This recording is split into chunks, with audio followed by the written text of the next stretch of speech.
জেনওডি চ্যানেলের পক্ষ থেকে আমি মেহেদি আপনাদের সবাইকে জানাচ্ছি স্বাগতম। আমাদের আজকের উপন্যাস হুমায়ূন আহমেদের লেখা আজ হিমুর বিয়ে এর চতুর্থ ও শেষ পর্ব। আমাদের গল্পপাঠ যদি আপনাদের ভালো লেগে থাকে তবে বরাবরের মতোই সে একই অনুরোধ, দয়া করে চ্যানেলটি সাবস্ক্রাইব করে যাবেন। এছাড়াও আপনাদের ভালো লাগা কিংবা মন্দ লাগা লাইক, কমেন্ট কিংবা শেয়ারের মাধ্যমে জানিয়ে যেতে পারেন। শুরু করা যাক আমাদের আজকের উপন্যাস আজ হিমুর বিয়ের চতুর্থ এবং শেষ পর্ব। পুলিশের প্রিজন ভ্যান চলে এসেছে। আমাদেরকে প্রিজন ভ্যানে তোলা হচ্ছে। সিট বলে কিছু নেই। গাড়ির ছাদ থেকে হুকের মতো ঝুলছে, হুক ধরে দাঁড়িয়ে থাকা। গাড়ির ছাদের সঙ্গে গ্রিল দেওয়া খুপড়ি জানালার মতো আছে। পায়ের আঙ্গুলে ভর দিয়ে উঁচু হয়ে দাঁড়ালে বাইরের পৃথিবীর কিছুটা দেখা যায়। আমি ভবিষ্যৎ শ্বশুর সাহেবের দিকে তাকিয়ে মধুর গলায় বললাম, স্যার, জানলা দিয়ে ঢাকা শহরটা দেখে নিন। প্রিজন ভ্যান থেকে শহর দেখার আলাদা একটা মজা আছে। ফার্গুসন বললেন, আমাকে সত্যি করে বলো তো, তোমার সঙ্গে কি আমার মেয়ের বিয়ে হচ্ছে? জি স্যার। আমি তো কিছুই বুঝতে পারছি না। বুঝতে না পারারই কথা। এজন্যই কবি বলেছেন, the heart is not enough, I long for weight and strength to feel the earth as rough to all my length. Ferguson বললেন, এই কবিতা কার লেখা জানো? আমি বললাম, জানি স্যার, রবার্ট ফ্রস্ট, আপনার প্রিয় কবি। রবার্ট ফ্রস্ট আবার প্রিয় কবি জানলে কীভাবে? আপনার কন্যা রেনুর খাতা পড়ে জেনেছি। 4 লাইনের এই কবিতা রেনুর খাতায় পেয়েছি, মুখস্থ করে রেখেছিলাম সুযোগ মতো আবৃত্তি করে আপনাকে চমকে দেওয়ার জন্য। আপনি কি চমকেছেন? ফার্গুসন জবাব দিলেন না, কঠিন চোখে তাকিয়ে রইলেন। আপনাকে চমকে দেওয়ার আরও ব্যবস্থা আমার কাছে আছে। আপনার অনুমতি পেলে চেষ্টা করে দেখতে পারি। তুমি চুপ করে থাকলে খুশি হব। এই গাড়ি কতক্ষণে থানায় পৌঁছবে বলতে পারো?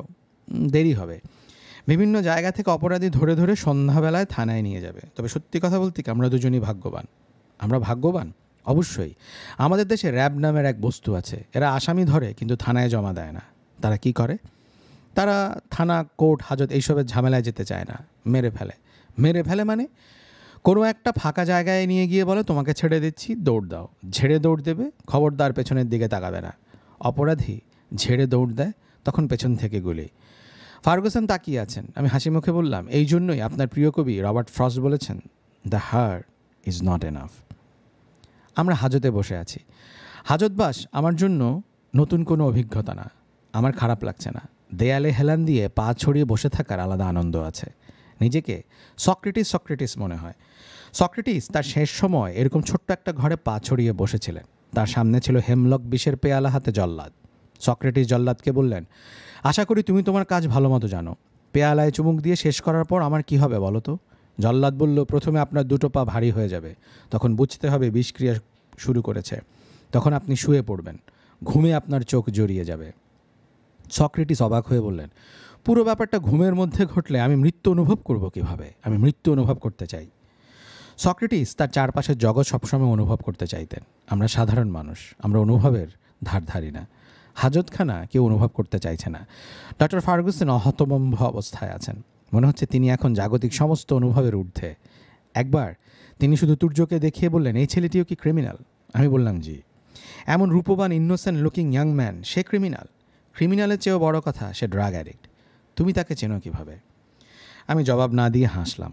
ডক্টর ফার্গুসন বললেন, ছেলেটির সঙ্গে কথা বলতে ইচ্ছা করছে। জি, কথা বলুন। তোমাদের আইন কি বলে? ক্রিমিনালরা কি নিজেদের মধ্যে কথা বলতে পারে? ক্রিমিনাল তো ক্রিমিনালের সঙ্গেই কথা বলবে। সাধু কথা বলবে সাধুর সঙ্গে। আপনি নিজেও ক্রিমিনাল, গাড়ি চোরদের সঙ্গে যুক্ত। আপনি অন্য আরেকজন ক্রিমিনালের সঙ্গে কথা বলবেন। সেটাই তো স্বাভাবিক। এই জটিল সমস্যা থেকে উদ্ধার পাওয়ার উপায় কী? তোমার কি মনে হয় না আমার একজন লয়ারের সঙ্গে কথা বলা উচিত এবং আমার অ্যাম্বাসিকেও জানানো উচিত? আমি হ্যাঁ সূচক মাথা নাড়লাম। ফার্গুসন বললেন, আমার ইউরিনেট করার প্রয়োজন হয়ে পড়েছে। এখানে বাথরুমের ব্যবস্থা কী? জটিল অবস্থা হলে পুলিশ ভাইদের হাতে পায়ে ধরে বাথরুমে যাওয়া যায়। সবসময় পুলিশ ভাইরা রাজি হন না। তখন কি করা হয়? কাপড় চোপড় নষ্ট করতে হয়। আপনি বরং এই ছেলের সঙ্গে কথা বলুন, জটিল কোনো বিষয় নিয়ে আলোচনা শুরু করুন। তাহলে বাথরুমের ব্যাপারটা আপাতত ভুলে থাকতে পারবেন। ফার্গুসন তুর্যের দিকে এগিয়ে গেলেন। সংকোচের সঙ্গে হাত বাড়িয়ে বললেন, হ্যালো। তুর্য নিখুঁত ইংরেজিতে চমৎকার উচ্চারণে বলল, আপনি রেনুর বাবা। আপনার সঙ্গে পরিচিত হয়ে সম্মানিত বোধ করছি। ফার্গুসন হতভম্ব। কিছুক্ষণ ফ্যাল করে তাকিয়ে থেকে বললেন, তুমি আমাকে চেনো কীভাবে? তুর্য বলল, আপনার ছবি আমি অনেক দেখেছি, রেনুর কাছে দেখেছি। রেনুর সঙ্গে তোমার পরিচয় আছে? জি। তুমি কি সেই ভয়ঙ্কর ড্রাগ অ্যাডিক্ট যার কাছ থেকে আমার মেয়েকে আলাদা রাখার চেষ্টা করা হচ্ছে? জি। তোমাকে দেখে মনে হয় না তুমি এডিক্ট। তুমি কি সত্যি এডিক্ট? জি, একসময় ছিলাম, এখন ছেড়ে দিয়েছি। কবে ছাড়লে? আজই ছেড়েছি। আজ সকাল 11টায় ছেড়েছি। আবার কখন ধরবে? মনে হয় না আবার ধরব। হাজতখানে আমাকে এক পুড়িয়ে হিরোইন দেওয়া হয়েছে, এখনও ব্যবহার করিনি, পকেটে নিয়ে বসে আছি। কাজেই আমি এখন নিশ্চিত যে আমার ভেতর মানসিক শক্তিটা তৈরি হয়েছে। হাজতে তোমাকে হিরোইন কে সাপ্লাই দিল? তুর্য হাত ইশারায় আমাকে দেখিয়ে দিল। ফার্গুসন আমার কাছ থেকে একটু সরে বসলেন। তিনি এখন আমার দিকে ভীত চোখে তাকাচ্ছেন। যে মানুষ থানা হাজতে হিরোইন সাপ্লাই করে সে সহজ ব্যক্তি না। তার কাছ থেকে যত দূরে থাকা যায় ততই ভালো। হাজতের ঘর ছোট, বেশি দূরে যাওয়া সম্ভব না। আমি উদাস মুখে বসে আছি। মহান দার্শনিকের মতো জীবনকে অনুভব করার চেষ্টা করছি। কি ঘটছে আমার চারপাশে? তেমন কিছু ঘটছে না। তুর্য এবং ফার্গুসন নিচু গলায় কথা বলছেন। তাদের বডি ল্যাঙ্গুয়েজ বলে দিচ্ছে তারা একে অন্যকে পছন্দ করেছেন। ফার্গুসনের পছন্দের মাত্রাটা বেশি, কারণ তিনি এখন তুর্যকে কবিতা আবৃত্তি করে শোনাচ্ছেন। When you are old and grey and full of sleep and nodding the fire, take down this book and slowly read and dream of the soft look your eyes had once and of their shadows deep. Turjo আগ্রহ করে শুনছে। তার চোখ জলজল করছে। হাজতের এক কোণায় কম্বল মুড়ি দিয়ে একজন শুয়ে আছে, তার মুখ দেখা যাচ্ছে না।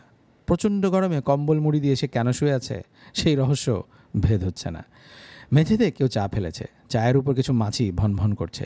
এক্সপোর্ট কোয়ালিটির কিছু মশা দেখা যাচ্ছে। এরা প্রাণশক্তিতে ভরপুর।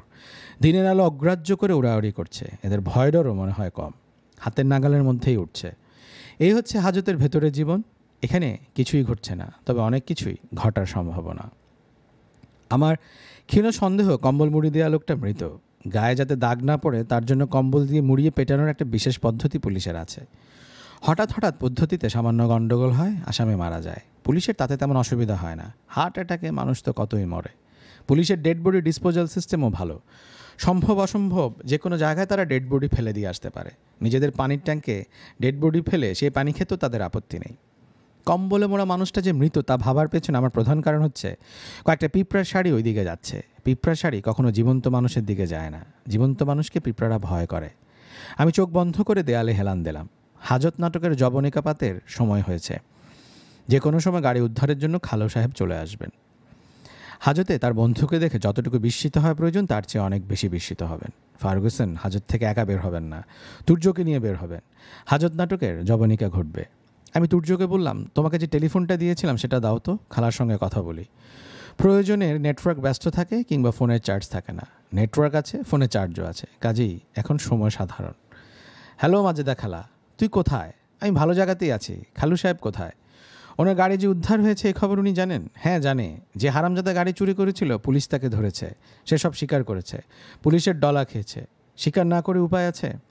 খালু সাহেব কোথায়? সে নারায়ণগঞ্জে ছিল। ঢাকা ফেরার পথে ট্রাফিক জ্যামে আটকা পড়েছে। রাস্তা বন্ধ, গাড়ি ভাঙচুর হচ্ছে। কতক্ষণে এই জট খুলে কে জানে। বিয়ের কনের অবস্থা কি? রেনু ভালো আছে, হাসি খুশি। বিয়ের শাড়ি পরেছে? না। এত সস্তা শাড়ি মেয়ে পরবে? তুই কি মনে করে এই শাড়ি কিনলি? রেনু বলেছিল ব্লেড দিয়ে হাত কাটবে। এখন নিশ্চয়ই তেমন কিছু বলছে না? না, সে কিছুক্ষণ আগে শাওয়ার নিয়েছে। নিজে বানিয়ে এক কাপ কফি খেয়েছে, আমাকেও বানিয়ে দিয়েছে। তুই কখন আসবি? একটু দেরি হবে। দেরি হলে অসুবিধা নেই, দেরি হওয়া বরং ভালো। এর মধ্যে তোর খালু চলে আসবে। বাড়িতে একটা বিয়ে হবে, সে থাকবে না, এটা কেমন কথা? ফার্গুসন কঠিন চোখে আমার দিকে তাকাচ্ছেন। তার দৃষ্টিতে শঙ্কা। আমি তাকে হাসি মুখে বললাম, আপনার জন্য একটা ভালো খবর আছে আর একটা খারাপ খবর। কোনটা আগে শুনতে চান? ভালো খবরটা কি? রেনু ঠিক করেছিল ব্লেড দিয়ে হাতের রক কেটে সুইসাইড করবে। এই প্রজেক্ট মনে হচ্ছে বাতিল। সে আনন্দে আছে। একটু আগে নিজের হাতে কফি বানিয়ে খেয়েছে। রেনু ব্লেড দিয়ে হাতের রক কাটতে চাচ্ছিল? জি, ব্লেড আমি কিনে দিয়ে এসেছিলাম। তুমি কিনে দিয়ে এসেছিলে? জি। জানতে পারি কেন? আমি সবসময় চাই সবাই যেন তাদের পরিকল্পনা কার্যকর করতে পারে। অন্যের পরিকল্পনায় সাহায্য করাকে আমি মানবিক ধর্ম মনে করি। তোমার মানসিক সুস্থতা বিষয়ে আমার সন্দেহ হচ্ছে। জি, এটা দৃষ্টিভঙ্গির ব্যাপার। একজন মহান দার্শনিক বলেছেন, তুমি নিজেকে যা মনে করো তুমি তাই। তুমি যদি নিজেকে মহাপুরুষ ভাবো তুমি মহাপুরুষ, আর তুমি যদি নিজেকে পিশাচ ভাবো তবে তুমি পিশাচ। যে মহান দার্শনিক এই কথা বলেছেন তার নাম জানতে পারি? জি, তিনি আমার বাবা। মহাপুরুষ বানাবার তিনি একটি স্কুল খুলেছিলেন। তিনি একটি স্কুল চালাতেন, আমি সেই স্কুলের ছাত্র। তবে দুঃখের বিষয় হচ্ছে গ্র্যাজুয়েশনের আগেই বাবা মারা গেলেন। দয়া করে চুপ করো, আর কিছু জানতে চাচ্ছি না। খারাপ খবরটা কি? খারাপ খবর হলো আপনার রিলিজ পেতে একটু দেরি হবে। যিনি আপনাকে রিলিজ করবেন তিনি রাস্তার ট্রাফিক জ্যামে আটকা পড়েছেন। গাড়ি ভাঙচুর হচ্ছে। আমার কেন জানি মনে হচ্ছে তিনি যে গাড়িতে আছেন সেটা ভাঙা হবে। গাড়ি ভাঙচুর হচ্ছে কেন? আমাদের এখানে গাড়ি ভাঙচুর করতে কারণ লাগে না। যে কোনো কারণে মেজাজ খারাপ হলে আমরা প্রথম যে কাজটা করি সেটা হচ্ছে গাড়ি ভাঙচুর। আমি এক্ষুনি খোঁজ নিয়ে জানাচ্ছি গাড়ি ভাঙচুরের অবস্থা কী, তোমাকে কোনো খোঁজ নিতে হবে না। আমি ওনার আপত্তি অগ্রাহ্য করেই খালু সাহেবকে টেলিফোন করলাম। তার টেলিফোন ব্যস্ত। অনেক টেপাটিপি করে তাকে পাওয়া গেল। তিনি বিরক্ত গলায় বললেন, কী চাও? আমি আগ্রহের সঙ্গে বললাম, আপনার গাড়ি তো পাওয়া গেছে। খালু সাহেব বললেন, পুলিশ তাই জানিয়েছে। কোথায় পাওয়া গেছে, গাড়ি চোর ধরা পড়লো কি না, কিছুই না বলে টেলিফোন রেখে দিল। এরপর থেকে কতবার যে টেলিফোন করলাম, কেউ টেলিফোন ধরে না। খালু সাহেব, গাড়ি চোর ধরা পড়েছে, সে হাজতে আছে। বদমাইশ মকবুলটা কি ধরা পড়েছে? না, পুলিশ তার দিকে ধাওয়া করার আগে সে এক দৌড়ে হাওয়া। গাড়ি আছে কোথায় জানো? গাড়ি আছে ধানমন্ডি থানায়। ওসি সাহেবের নির্দেশে কিছুক্ষণের মধ্যেই ফুল টুল দিয়ে গাড়ি সাজানো হবে। ফুল দিয়ে গাড়ি সাজানো হবে মানে? বরের গাড়ি না সাজালে কি হয়? বর তার বন্ধুবান্ধব নিয়ে এই গাড়িতে করেই যাবে। বর মানে বরটাকে এত তাড়াতাড়ি সব ভুলে গেলেন? বর আমি। Himu, enough is enough. জি আচ্ছা, তুমি কখনো আমার সঙ্গে টেলিফোনে যোগাযোগ করার চেষ্টা করবে না, কখনো না। সরাসরি দেখা তো করতে পারবো, তাও পারবে না। বিয়ের পর আমরা স্বামী স্ত্রীকে আপনাকে কদম বুঝিয়েও করতে পারবো না। তুমি কোনো একটা খেলা নিয়ে মেতেছ, বিশেষ কোনো খেলা খেলছো, আমি তোমার খেলায় নেই। জি আচ্ছা, মনে রেখো টেলিফোনে সরাসরি আমার সঙ্গে কোনো যোগাযোগ করবে না। আপনি যদি টেলিফোন করেন তখন কি ধরবো? আমি তোমাকে নিশ্চিত করছি কখনো তোমাকে টেলিফোন করব না, নেভার এভার। তোমার খালা এবং আমি ভিন্ন দুই ব্যক্তি, দুইজন দুই গ্রহে বাস করি। তোমার খালা কারণে তোমাকে দিনের মধ্যে 100 বার টেলিফোন করবে, কারণ তার টেলিফোনে কথা বলার ব্যাধি আছে, আমার নেই। এটা তোমার সঙ্গে আমার শেষ সংলাপ, আর তোমার সঙ্গে কথা হবে না। খালু সাহেব, আমার ধারণা কিছুক্ষণের মধ্যে আপনি আবার আমাকে টেলিফোন করবেন। আমি সেই টেলিফোন ধরবো না, আপনি কিন্তু করতেই থাকবেন, করতেই থাকবেন। You stupid. খালু সাহেব, স্টুপিড শব্দের উৎপত্তি কি আপনি জানেন? সর্বপ্রথম এই শব্দ ব্যবহার করা হয় অ্যাথেন্সবাসীদের প্রতি। সমগ্র অ্যাথেন্সবাসীকে স্টুপিড বলা হয়েছিল, কারণ তারা গণতান্ত্রিক কার্যক্রমে অংশ নেয়নি। চুপ ফাজিল। ফাজিল শব্দের অর্থ জানলে আপনি আমাকে গালি দিতেন না। এটা আরবি ভাষার একটা শব্দ, এর অর্থ জ্ঞানী। খালু সাহেব লাইন কেটে দিলেন। এই কাজটা তার আরও আগেই করা উচিত ছিল। এতক্ষণে কেন করলেন কে বলবে। আমি কম্বলে মোড়া ডেড বডির দিকে তাকিয়ে খালু সাহেবের টেলিফোনের অপেক্ষা করছি। তিনি টেলিফোন করলেন না, মাজেদা খালা করলেন। হ্যালো খালা।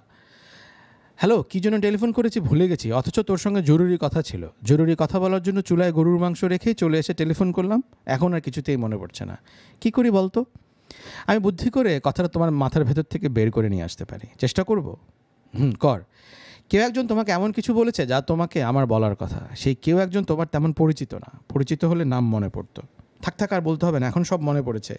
রেনুর মা টেলিফোন করেছিল, তোকে চাচ্ছিলেন। রেনুর বাবা সম্পর্কে জানতে চাচ্ছিলেন। তোর তাকে এয়ারপোর্ট থেকে নিয়ে আসার কথা। নিয়ে তো এসেছি। উনি কোথায়? উনি হাজতে। হাজতে মানে? পুলিশ চুরির অপরাধে তাকে হাজতে ঢুকিয়ে দিয়েছে। ওনার পেয়েছে বাথরুম, এখনও বাথরুমে যাবার সুযোগ পাননি। সাদা চামড়া হিসেবে পুলিশ যে এক্সট্রা খাতির করবে তা করছে না। আর কি আবল তাবল বকছিস? আবল তাবল হলো যা বলছি সবই সত্যি। তুমি মনে করে দেখো তো, আমি কি কখনো এমন কিছু বলেছি পরে যেটা দেখা গেছে মিথ্যা? উনি কার গাড়ি চুরি করেছেন? খালু সাহেবের গাড়ি। তবে উনি সরাসরি চুরির সঙ্গে যুক্ত না, উনি পাকে চক্রে ধরা খেয়েছেন। তোর খালু সাহেব কি ঘটনা জানে? না। তুই নিজে কোথায়? আমিও হাজতে। খালা টেলিফোন নামিয়ে রাখলেন। মনে হয় অধিক শোকে লোহা পাথরের চেয়েও কঠিন। তোকে আল্লাহর দোহাই লাগে সত্যি কথা বল। আমি সত্যি কথাই বলছি। তুমি কি ফার্গুসন জুনিয়রের সঙ্গে কথা বলবে? খালা কিছু বললেন না। আমি টেলিফোন ফার্গুসনের দিকে বাড়িয়ে বললাম, একটু কথা বলুন তো। ও পাশে আমার মাজেদা খালা। বলুন, hello Majeda, how are you? Ferguson যন্ত্রের মতো বললেন, hello Majeda, how are you? যা ভেবেছিলাম তাই হচ্ছে। খালু সাহেবের টেলিফোন আসতে শুরু করেছে। একের পর এক আসছে, আমি কেটে দিচ্ছি। মানুষটার রাগে চিড়বিড় করছে ভেবে আনন্দ পাচ্ছি। আমার আনন্দ পাবার জন্য আরেকজনকে রাগে ছটফট করতে হচ্ছে। সব মিলিয়ে সমান। অঙ্কের ভাষায় আনন্দ is equal to f into x y g. X is equal to কষ্ট, ওয়াই ইজ ইকুয়াল টু বেদনা, জি ইকুয়াল টু দুঃখ, দুঃখ ইজ ইকুয়াল টু বেদনা। আনন্দ minus f into x y g is equal to 0। একজন ম্যাসাজম্যান গা টিপে অন্য একজনের শারীরিক আরাম দিচ্ছে। অন্য একজনকে আরাম দেওয়ার জন্য ম্যাসাজম্যানকে শারীরিক কষ্টের ভেতর দিয়ে যেতে হয়েছে। কম্বলে মুড়ি দেওয়া মৃতদেহ নড়ে উঠল। কম্বলের ফাঁক দিয়ে ছোট্ট একটা মুখ বের হয়ে এলো। ডারউইন সাহেবের থিওরি যে সত্যি তার মুখ দেখেই বোঝা যাচ্ছে। অবিকল বেবুনের মতো মুখ। চিকচিক করার বদলে সে আনন্দিত গলায় চেঁচিয়ে উঠল, হিমু ভাই আমারে চিনছেন? আমি খুড় আসলাম। চিনেছি, র্যাবের হাতে ধরা খাইছি। প্রথমে ভাবছি ক্রস ফায়ারে ফেলবো, মতলব সেই রকমই আসিল। সাইপা পায়ে ধইরা মাফ চাইছি। খুরের কাজ কি চালিয়ে যাচ্ছ? আপনি একবার আমারে ডলা দিলেন, এরপর থেকে খুর অফ। এখন ঠকবাজি করি। একদিনে তো আর ভালো মানুষ হন যায় না, ধাপে ধাপে হইতাছি। খারাপ একদিনে হওয়া যায়, ভালো হইতে টাইম লাগে। আপনার পাশে সাদা বান্দরটাকে? প্রফেসর, ইংরেজির প্রফেসর। প্রফেসর সাহেবও ধরা খাইছে, শান্তি পাইলাম। কেউ বিপদে পড়ছে দেখলে এমন শান্তি পাই, এর কারণটা কি হিমু ভাই? এর কারণ হচ্ছে তোমার মতোই একজন পৃথিবীতে আছে যে কাউকে বিপদে পড়তে দেখলেই কষ্ট পায়। তুমি হচ্ছে এ পজিটিভ আর ওই লোক হচ্ছে এ নেগেটিভ, দুইয়ে দুয়ে যোগফল শূন্য। বুঝেছো? অবশ্যই বুঝছি, যত ভালো তত মন্দ। হিমু ভাই, এই সাদা চামড়াটার পাশে একটা লাথি মারতে ইচ্ছা করতেছে। মারতে ইচ্ছা করলে মারো। ডাক্তার ফার্গুসন ঘাড় ঘুরিয়ে আমার দিকে তাকালেন। তিনি প্রতিটা বাংলা বাক্য বুঝতে পারছেন, কাজে আমার দিকে বিস্মিত হয়ে তাকানোর অধিকার তার আছে। আচ্ছা, বিস্মিতের বিপরীতটা কি? ভালোবাসা, ঘৃণা, রাগ, শান্তি, দুঃখ, আনন্দ। বিস্ময়ের উল্টোটা কি? ভাবলেশীন। বিস্মিত চোখের বিপরীত কি ভাবলেশীন চোখ? ফার্গুসন আমার দিকে তাকিয়ে ভীত গলায় বললেন, একে? আমি বললাম, স্যার এর নাম আসলাম। খুরের কাজের বিশেষ নৈপুণ্যের জন্য তাকে এখন সবাই চেনে খুর আসলাম হিসেবে। খুর এখন তার টাইটেল। খুরের কাজ মানে কি? খুরের প্রধান কাজ দাঁড়ে গোফ কামানো, মাথা কামানো। তবে আসলাম অন্য কাজে ব্যবহার করত। ছিনতাইয়ের সময় সে পেটের ভিতর খুর ঢুকিয়ে দিত। কেন? ওটাই তার আনন্দ।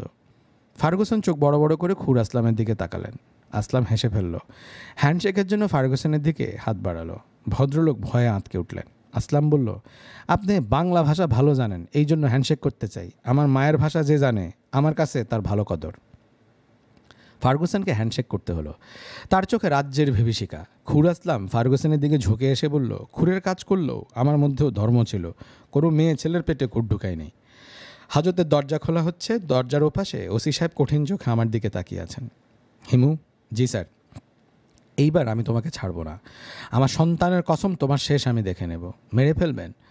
ওসি সাহেব কুইনাইন ট্যাবলেট মুখে দিয়ে আছেন এমন ভঙ্গি করে পাশে দাঁড়ানো কনস্টেবলকে বললেন, হ্যান্ডকাফ দিয়ে একে আমার কাছে নিয়ে আসো। কম্বল জড়িয়ে শুয়ে থাকা খুর আসলাম বলল, ওসি সাহেব, হিমু ভাইয়ের কিছু হইলে আপনারা কিন্তু আমি কাঁচা খায়া ফেলামো। ওসি সাহেব নির্বিকার ভঙ্গিতে বললেন, খুর আসলামকে আরেক দফা মাইর দাও। আমি এবং ডক্টর ফার্গুসন ওসি সাহেবের খাস কামরায় বসে আছি। তাকে দেখে মনে হচ্ছে তিনি মাইক্রোওয়েভ ওভেনের ভেতর বসে আছেন। তার শরীরে যত পানির অণু আছে সবকটা একসঙ্গে উত্তাপে ছটফট করছে। বড় করে হাঁ করলে তার মুখ দিয়ে আগুন বের হবে বলে আমার বিশ্বাস। তিনি বললেন, তুমি এই প্যাঁচটা কেন লাগিয়েছ? একজন সম্মানিত আমেরিকান সিটিজেনকে হাজতে ঢুকিয়েছ। আমি বললাম, হাজতে তো আমি ঢুকাইনি, পুলিশ ঢুকিয়েছে। তুমি ব্যবস্থা করেছো। আমি থানায় উপস্থিত থাকলে এই ঘটনা ঘটতে দিতাম না। এখন আমার চাকরি যায় যায় অবস্থা। কোন কোন জায়গা থেকে আমার কাছে টেলিফোন এসছে এটা জানো? অ্যাম্বাসি থেকে যে একটা এসেছে তা বুঝতে পারছি। ওসি সাহেব বললেন, আমার তো মাথাতেই আসছে না সেকেন্ড অফিসার কী করে কোনো খোঁজ খবর না নিয়ে একজন আমেরিকান সিটিজেনকে হুট করে ঢুকিয়ে দিল। আমি বললাম, আমেরিকান সিটিজেনকে হাজতে ঢুকানো যাবে না এমন তো কোনো আইন নেই। ওরা অনেক বাঙালিকে কি হাজতে ঢুকায় না? তাদের মধ্যে অনেকেই থাকে নিরপরাধী, ঘটনার শিকার। ডক্টর ফার্গুসনও ঘটনার শিকার হয়েছেন, আর কিছু না। হাজত থেকে বিকট চিৎকার ভেসে আসছে। মনে হয় খুর আসলামকে বানানো হচ্ছে। ওসি সাহেব তার ঘরের দরজা ভিড়িয়ে দিলেন। তিনি ভদ্রলোক মানুষ। ভদ্রলোকরা অন্যের আর্তনাদ সহ্য করতে পারেন না। হিমু, তুমি এখন ঝেড়ে কাশবে। যদি ঝেড়ে না আকাশো আমি কাশির ব্যবস্থা করব। আমি পয়েন্ট বাই পয়েন্ট আগাচ্ছি। তুমি গাড়ি চুরি করেছো কেন? আজ আমার বিয়ে। গাড়িতে করে বিয়ে করতে যাব বলে গাড়ি চুরি করেছি। এই গাড়ি যার, সেখানেই আমি বিয়ে করতে যাচ্ছি। কনে ওই বাড়িতে। কোনো গাড়ি চোর নিশ্চয়ই এই কাজ করবে না। যার গাড়ি তাকে তুমি চেনো? উনি আমার খালু হন। অবশ্যই চিনি। তিনি এত দামি গাড়ি আমাকে বিয়েতে ব্যবহার করতে দেবেন না, তাই তাকে না বলে নিয়েছি। তোমার কথার আগামাথা কিছুতেই মেলাতে পারছি না। তুমি কাকে বিয়ে করছো? ডক্টর ফার্গুসনের মেয়েকে। এই আমেরিকানের মেয়ে? জি, উনি ডক্টর ফার্গুসন, ইংরেজি সাহিত্যের অধ্যাপক। তার মেয়ের বিয়ে হচ্ছে তোমার সঙ্গে? Yes sir. আপনার এবং পারুল ভাবি দুজনেরই বিয়ের দাওয়াত। খুর আসলামকে যদি বরযাত্রী হিসেবে নিতে পারি খুবই খুশি হব। দাঁড়াও, তোমার খুশি আমি বের করছি। বরযাত্রী যেতে না চাইলে তো জোর করে নিতে পারবো না। শুধু যদি ফুল টুল দিয়ে গাড়িটা সাজাবার ব্যবস্থা করে দেন। গাড়ি সাজানোর টাকা আমি দিতে পারছি না। হাত খালি। শুধু হাত খালি না, হাত পা সবই খালি। ওসি সাহেব বিড়বিড় করে বললেন, তোমাকে আমি এমন শিক্ষা দেবো যে জীবনে কখনো প্যাঁচ খেলা খেলবে না। প্যাঁচ খেলা আমি পছন্দ করি না। যেই প্যাঁচ খেলবে তারই আমি 14টা বাজিয়ে দেবো। স্যার পারবেন না। আসল প্যাঁচ যিনি খেলেন তাকে গড বলা হয়। উনি যখন খেলাটা দেখান তখন বিস্মিত হয়ে আমাদের খেলা দেখতে হয়। ওসি সাহেব চুপ করে গেলেন। গডের প্যাঁচ খেলা কথাটায় তিনি সামান্য থমকে গেছেন। আমি বললাম, স্যার একটা কথা বলি। চুপ, কোনো কথা না। খালু সাহেবের গাড়িটা সুন্দর করে ফুলটুল দিয়ে সাজিয়ে দিলে আপনার জন্য শুভ হবে, কারণ বরযাত্রী যে থানা থেকে যাবে এই বিষয়ে সন্দেহ নেই। ওসি সাহেব ফার্গুসনকে বললেন, এই ছেলের কথা কি সত্যি? ফার্গুসন বললেন, কোনটা সত্যি কোনটা মিথ্যা সব এলোমেলো হয়ে গেছে। আমি খুব খুশি হব আপনি যদি আমাকে 1 কাপ কফি খাওয়াতে পারেন। ওসি সাহেব ঘর থেকে বের হয়ে গেলেন, সম্ভবত কফির ব্যবস্থা করতে। ওসি সাহেবের বিদায় এবং খালেদ সাহেবের প্রবেশ একই সঙ্গে হলো। তিনি এখন তাকিয়ে আছেন আমার দিকে। তার চোখ দিয়ে আগুন ঝরছে। তার চোখের এক ফুটের কাছে দেয়াশলের কাঠি ধরলে অবশ্যই সেই কাঠি জ্বলে উঠবে। ফার্গুসন আনন্দিত গলায় বললেন, হ্যালো বন্ধুর গলার হ্যালো তাকে স্পর্শ করলো না, তিনি আমার দিকে তাকিয়েই আছেন। এর মধ্যে ওসি সাহেবও চলে এসেছেন, তার দৃষ্টি খালু সাহেবের দিকে। আমি বললাম, খালু সাহেব চা খাবেন? এরা লেবু চা খুব ভালো বানায়। খালু সাহেব বড় করে নিঃশ্বাস নিলেন, ফার্গুসনের দিকে এক পলক তাকিয়ে দৃষ্টি ফিরিয়ে নিলেন ওসি সাহেবের দিকে। চোখ মুখ কুঁচকে বললেন, এই গাড়ি চোরটার শরীরের প্রতিটি হাড্ডি কি মেরে পাউডার বানানো সম্ভব? খরচ আমি দেব। যে গাড়িটা আপনারা উদ্ধার করেছেন সেটা আমার গাড়ি। ওসি সাহেব বললেন, প্রপার ট্রিটমেন্ট দেওয়া হবে, আপনি এই বিষয়ে চিন্তা করবেন না। আমার ড্রাইভার মকবুল কি ধরা পড়েছে? এখনও ধরা পড়ে নাই, তবে পড়বে। তার বাড়িতে পুলিশ চলে গেছে। খালু সাহেব আরামের নিঃশ্বাস ফেললেন। ওসি সাহেবের খাস কামরায় এখন আমরা তিনজন। খালু সাহেব এবং তার বন্ধু চেয়ারে বসেছেন, আমি দাঁড়িয়ে আছি। মূল নাটক শেষ হয়ে গেছে। নাটকের পাত্রপাত্রীরা কে কোথায় যাবে তা নির্দেশক ঠিক করবেন। জীবন নাটকের নির্দেশক এক এক সময় এক একজন হন। এখন থানার ওসি সাহেব, তিনি এই মুহূর্তে চূড়ান্ত ব্যস্ত। উপর থেকে বিশেষ কেউ টেলিফোন করেছে। ওসি সাহেবকে প্রতি সেকেন্ড একবার করে স্যার, ইয়েস স্যার, অবশ্যই স্যার বলতে হচ্ছে। ওসি সাহেবের চেহারায়, গলার স্বরে, নিচু হয়ে কথা বলার ভঙ্গিতে তেলতেলে ভাব চুইয়ে চুইয়ে পড়ছে। খালু সাহেব এবং ফার্গুসন প্রীতি সম্ভাষণ জাতীয় কিছু শুরু করেছিলেন। ওসি সাহেবের ইশারায় তারাও চুপ করে গেলেন। এক সময় টেলিফোন পর্ব শেষ হলো। ওসি সাহেব কপালের ঘাম মুছতে মুছতে বললেন, স্বরাষ্ট্রমন্ত্রী, আমার চাকরি মনে হয়ে গেছে। খালু সাহেব বললেন, আপনি চাকরি নিয়ে আপনি চিন্তা করুন, এখন আমাদের যেতে দিন, অনেক হয়েছে। ওসি সাহেব বললেন, কিছুক্ষণ অপেক্ষা করতে হবে, বিদেশি অতিথির জন্য কফি আনতে লোক গেছে, এখনই চলে আসবে। খালু সাহেব বললেন, বিদেশি অতিথি নিয়ে চিন্তা করতে হবে না, অতিথি আমার ঘনিষ্ঠ বন্ধু, সে আমার বাড়িতে গিয়ে কফি খাবে। ওসি সাহেব বিব্রত গলায় বললেন, কিছুক্ষণ অপেক্ষা করতেই হবে, আপনার গাড়িটা ফুলের দোকানে পাঠানো হয়েছে, ফুল দিয়ে সাজাবে। খালু সাহেব হতভম্ব গলায় বললেন, গাড়ি ফুল দিয়ে সাজানো হচ্ছে কেন? ওসি সাহেব জবাব দিলেন না, আমার দিকে হতাশ চোখে তাকিয়ে থাকলেন। ফার্গুসন নিচু গলায় খালু সাহেবকে বললেন, হিমু নামের এই ছেলে ওসি সাহেবকে প্রভাবিত করে গাড়ি সাজানোর কাণ্ডটা ঘটিয়েছে। খালু সাহেব বিড়বিড় করে বললেন, আমার জানা মতে হিমু হচ্ছে ঢাকা শহরের সবচেয়ে বড় ক্রিমিনাল। একে নিয়ে আপনারা কী করবেন সেটা আপনাদের বিবেচনা, আমি ভার্ডিক্ট দিয়ে গেলাম। ডক্টর ফার্গুসন ইংরেজি ভাষায় যে কথা বললেন তার কাছাকাছি তর্জমা হচ্ছে, আমার ধারণা সে একজন সাইকোপ্যাথ, তার উত্তম মানসিক চিকিৎসা প্রয়োজন। কফি চলে এসেছে, ফ্লাস্কে করে এসেছে, 2টো কাপে দুজনকে কফি দেওয়া হয়েছে। টাটকা কফির সুন্দর গন্ধ বের হয়েছে। থানার পরিবেশের সঙ্গে কফির গন্ধ যায় না, তারপরও ভালো লাগছে। আমি ওসি সাহেবের দিকে তাকিয়ে বিনীত গলায় বললাম, স্যার, ফ্লাস্কে অনেক কফি রয়ে গেছে, আমাকে 1 কাপ দিতে বলুন। পেপারে দেখেছি কফি হার্টের অসুখের জন্য ভালো। ওসি সাহেব কঠিন চোখে তাকালেন, বিড়বিড় করে কি একটা গালিও দিলেন। কথা জুড়িয়ে যাওয়ায় পরিষ্কার বোঝা গেল না। ফার্গুসন ওসি সাহেবকে বললেন, তাকে 1 কাপ কফি দিন, আমি অনুরোধ করছি। ওসি সাহেব কাকে যেন কাপ আনতে বললেন। ফার্গুসন দ্বিতীয় অনুরোধ করলেন, তুর্য ছেলেটির বিরুদ্ধে তেমন কোনো চার্জ যদি না থাকে তাহলে তাকেও ছেড়ে দিন, আমি তাকে সঙ্গে করে নিয়ে যাব। ওসি সাহেব বড় করে নিঃশ্বাস ফেলে এমনভাবে মাথা নাড়লেন যার অর্থ ব্যবস্থা করছি। আমাদের এই ওসি সাহেব সাইন ল্যাঙ্গুয়েজে বিশেষ দক্ষ। জীবন যখন শুকায়া যায় করুণাধারায় এসো। করুণাধারা ব্যাপারটা কি? করুণাধারা কি শুধুই মনুষ্য সম্প্রদায়ের জন্য প্রযোজ্য? অন্য প্রাণীকুলের কি করুণাধারা বলে কিছু আছে? একটা গরু কিংবা বেগম খালেদা জিয়ার প্রিয় ব্ল্যাক বেঙ্গল গোটের জীবন কি কখনো শুকিয়ে যায়? তখন কি তাদেরও করুণাধারার প্রয়োজন হয়? হাজতের দেয়ালে হেলান দিয়ে এই ধরনের জটিল চিন্তাভাবনা করছি। আমার পায়ের কাছের কম্বল মুড়ি দিয়ে খুড় আসলাম পড়ে আছে। দ্বিতীয় দফার কম্বল শাস্তি, তার মানে কম্বল দিয়ে মুড়িয়ে লাঠি পেটা, তাকে কাবু করে ফেলেছে এবং সে সারা শব্দ করছে না। হাজতের তৃতীয় ব্যক্তি ড্রাইভার মকবুল। পুলিশ তার মামার বাড়ি থেকে তাকে ধরে এনেছে। পুলিশের মার খেয়ে সে বিপর্যস্ত, শরীরের কলকবজা নড়ে গেছে, মনের কলকবজাও কিছু ওলটপালট হয়ে গেছে। সে আমাকে চিনতে পারছে না। আমি বললাম, মকবুল, খবর কি?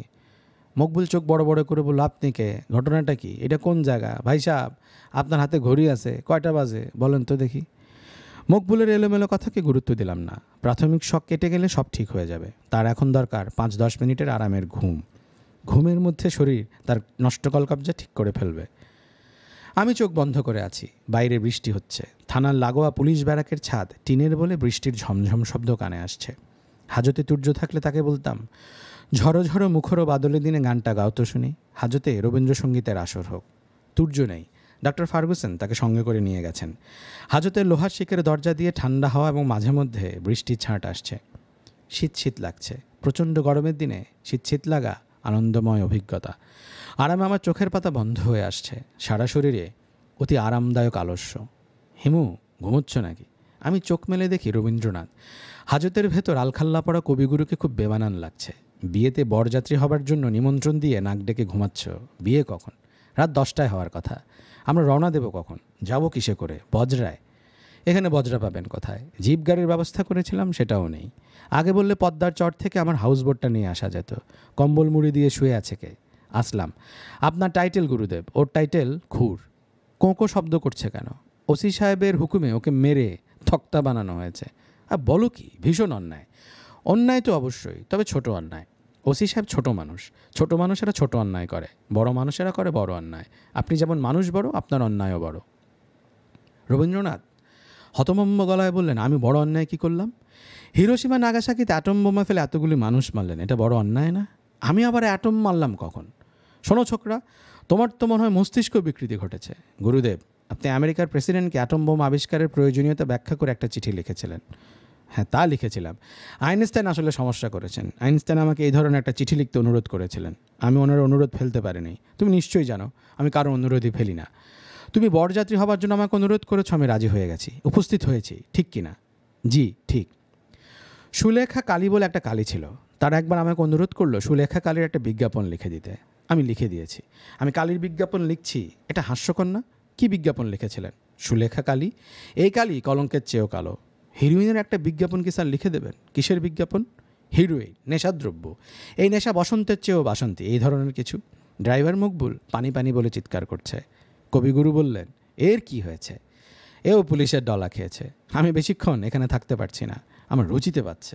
আমি কোনো একটা গাছের নিচে দাঁড়িয়ে বৃষ্টি দেখি। যাবার সময় তুমি আমাকে ডেকে নিয়ে যেও। আশেপাশে কোনো কদম গাছ আছে? বৃষ্টি দেখতে হয় কদম্বতলে দাঁড়িয়ে। কবিগুরু চলে গেলেন।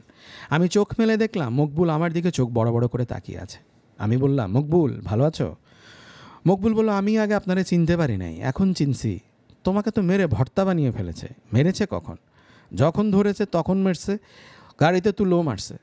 খুর আসলাম কম্বলের ভেতর থেকে মাথা বের করে বলল, ওই মায়ের কিছুই না, আসল মায়ের হইব রাত 12টার পর। মকবুল হতাশ গলায় বলল, আবার? খুর আসলাম উদার গলায় বলল, বুদ্ধি শিখায় দেব, বুদ্ধিমতো কাজ করবেন, দেখবেন ব্যথা কত কম। তবে মায়ের খাওয়ার মধ্যেও একটা আনন্দ আছে। আমি বললাম, মায়ের খাওয়ার মধ্যে আনন্দটা কি? খুর আসলাম বলল, মায়ের খাওয়ানোর সময় মনে হয় কিছুক্ষণের মধ্যে মায়ের বন্ধ হইব, এইটা চিন্তা করে আনন্দ। মাইর যখন বন্ধ হয় তখন আনন্দ। ভালো মাইর দিলে সুনিদ্রা হয়, এইটাও আনন্দ। মকবুল বলল, ভাইজান আপনার সামনে একটা সিগারেট খাবো, বড় অস্থির লাগতেছে।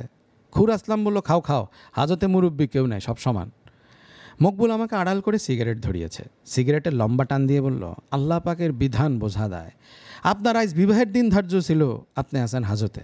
আমি বললাম, আল্লাহ পাকের বিধান বোঝার চেষ্টা না করাই ভালো। যারাই চেষ্টা করেছে তারাই ধরা খেয়েছে। আইনস্টাইনের মতো লোক বিধান বোঝার চেষ্টা করতে গিয়ে চিত হয়ে পড়ে গেল। খুর আসলাম বলল, বিষয়টা বোঝায় বলেন। আইনস্টাইন লোকটার পরিচয় কি? কী বৃত্তান্ত? ওনার পরিচয় হচ্ছে উনি পৃথিবীর সবচেয়ে বড় পদার্থবিদ। পদার্থবিদ জিনিসটা কি?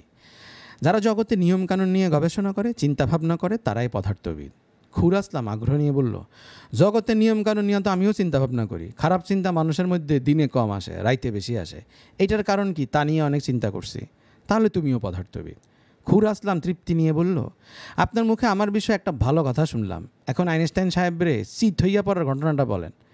গল্প গুজবের একটা পার করি, আমার মনে হয় রাইতে আর মারব না। বিজ্ঞানের ক্লাস শুরু হলো থানা হাজতে। শ্রোতা দুইজনের মধ্যে একজন খুর আসলাম, সে খুব আগ্রহ নিয়ে শুনছে। মকবুল ঝিমোচ্ছে, মাঝে মাঝে থুতু ফেলছে, থুতুর সঙ্গে রক্ত যাচ্ছে। সে বিস্ময়ের সঙ্গে রক্ত দেখছে। একবার শুধু নিচু গলায় বলল, ভাইজান যক্ষা হয় নাই তো? আমি তাকে আশ্বস্ত করেছি, বলেছি মারের চোটে যক্ষা হওয়ার সম্ভাবনা খুবই কম। সে আমার কথায় তেমন ভরসা পায়নি বোঝা যাচ্ছে। বিজ্ঞানের বক্তৃতাতেও তার আগ্রহ কম দেখা যাচ্ছে। মন দিয়ে শোনো কি বলছি। আলোর গতিবেগ সেকেন্ডে 1,86,000 মাইল। এই বিষয়টাই আইনস্টাইনকে চিৎ করে ফেলে দিল। তিনি জানেন এটা জগতের বিধান।